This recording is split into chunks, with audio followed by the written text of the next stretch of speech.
My name is Darryl Bellotti. I'm an Aboriginal artist of both the Yamaji and Nyungar descent.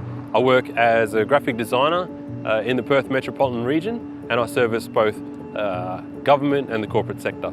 The canning project to me is really insightful in terms of giving people a window into the culture of the region and the history of the region and the people that live here.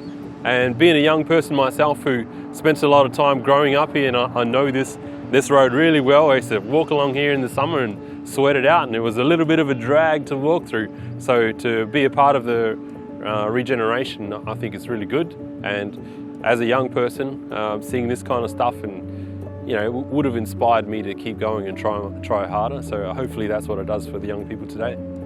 As a young person growing up in the area and walking from Cannington train station through to Carousel, sometimes as an Indigenous person you feel a little bit like an outlier in terms of society, and I had that feeling constantly, especially going to the shops and some negative experiences there.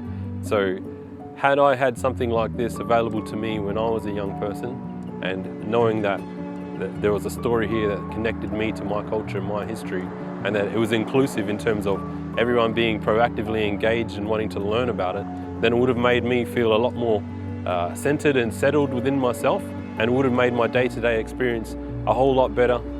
But at the same time too, it's part of my story, and from me experiencing that allows me now to go out and teach so that I can make things easier for others and educate anyone else along the way too. There are 11 panels in total.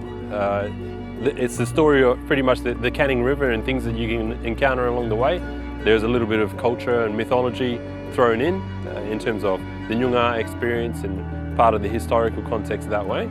And with the QR codes that are being included as part of the process, hopefully then it'll be a little bit of an interactive opportunity for passers-by to learn a little bit more, not just about the artwork, but about the region itself and the people who live here. We invite the community to scan the QR codes as you pass and learn a little bit of the history of the Filigree lighting and the Canning region itself and the Nyungar people's story that lived here for generations.